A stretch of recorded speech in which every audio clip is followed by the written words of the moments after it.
So. What happened?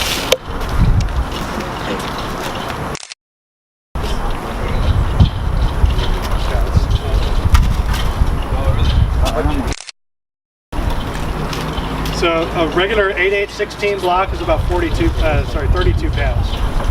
For a lightweight, it's about 36, 37 pounds for a full size. This is 3.5 CMU block. It's only 45 pounds.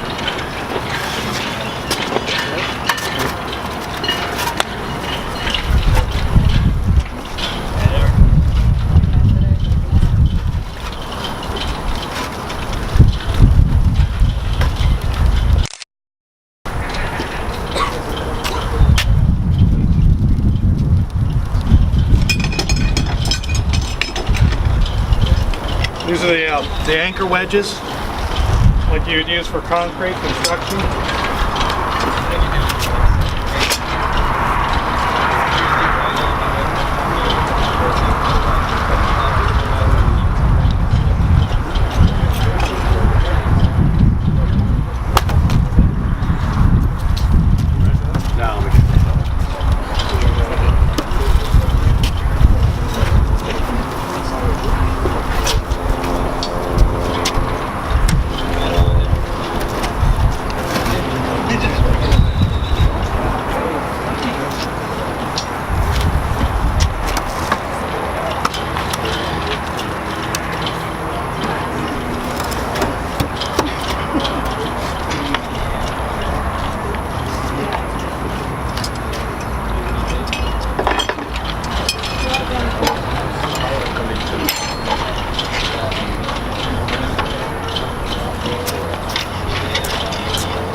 Basically using dimensional lumber strong bats. You just fabricate these ahead of the construction project, or you can do them on site as well.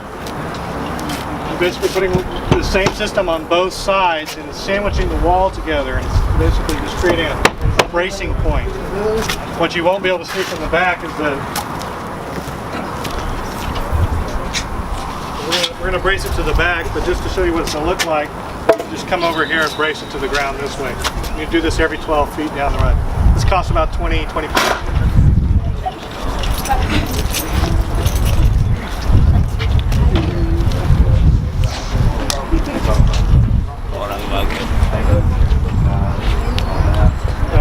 Did not get to that. For attaching a brick veneer or stone veneer, they're going to need a tie system.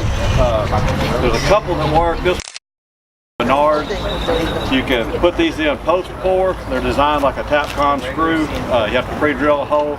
They work really well to put them in pre-pour, and you just locate your spacing. You always want to be in a core, so you have core here, core here.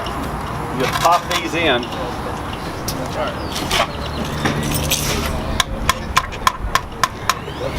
That thread is sticking now into that hollow core, and it will get locked in the concrete.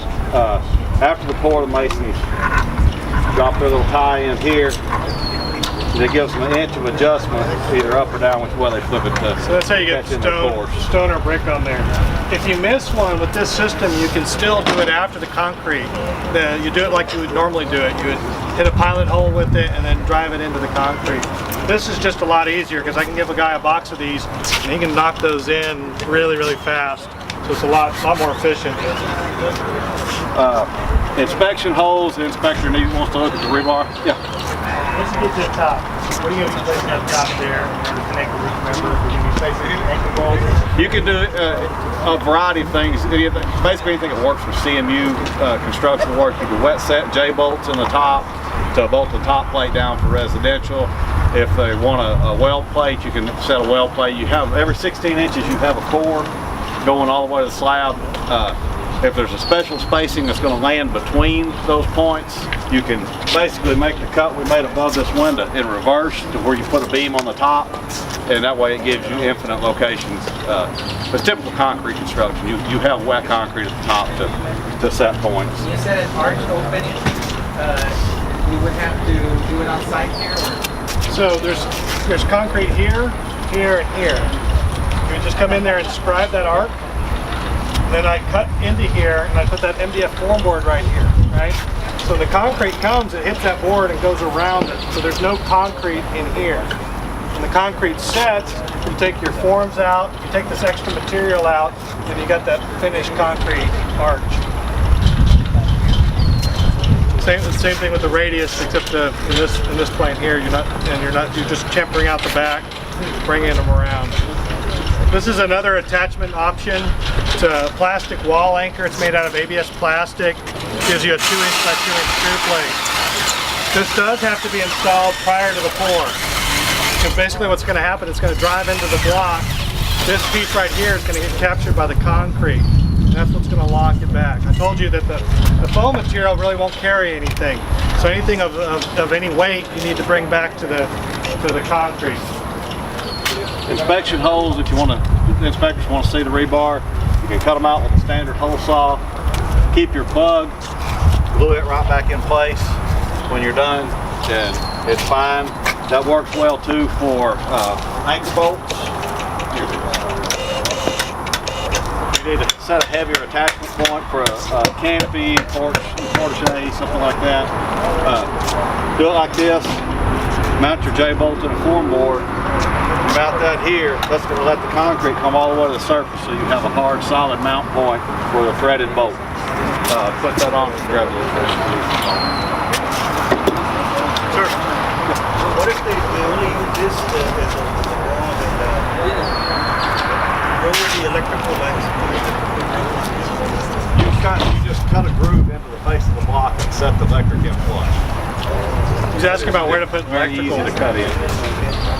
Basically, you've got a 2-inch shoulder here to hide things No, in. because So the block I'll get itself the wall all the way up. I'll take a router and I'll just cut into this block right here, and then I'll set the conduit inside the wall and glue it in. Not in between. There's also a 10-inch by 10-inch window here and here that's foam all the way through. So even after the concrete's in there, I can penetrate all the way through the wall without hitting concrete. Now, obviously, this is a small project here, but if it's a long, is it the typical setup where a mason can draw out a straight line all the way across? He's gonna snap the foundation first, make sure all the dowels coming out of the foundation are right, get his spacing right. Then he's gonna do the corners first. And then he'll draw the Then he's gonna do a snap. He's gonna do a string from the corners that way. That way he gets them all in line there. The masons get it. They really understand how this goes up. Now those screws I just put in won't hold a lot, but they'll hold that form in place till that glue sets, and the glue is what's going to hold the form in place. Be pyro. Okay. Well, make them. Okay. Make them a corner. Oh yeah. Now easy this way where you can see this.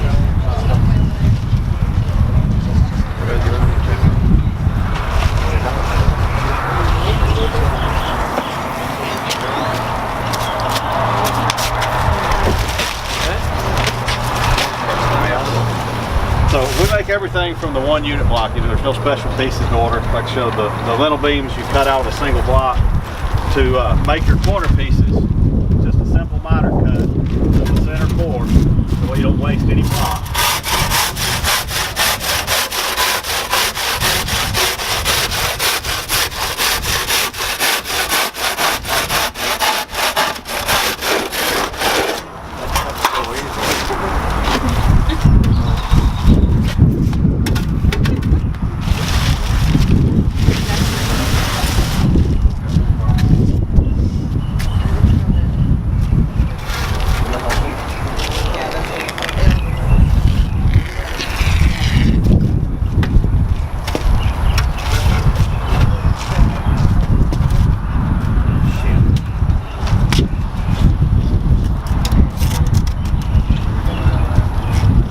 Up 5 minutes, it's ready to move, put in place. So two good things here is you got a column directly in the corner where you need it structurally. You need that column there. Second, we've wasted none of this block. We used 100% of this block. Same thing with these where I'm creating more more room in here for a larger concrete beam across here. I'm using 100% of the block, so waste on this system is very, very, very low. Same with the corners. And you're throwing away the center part of that block that you cut out, but you're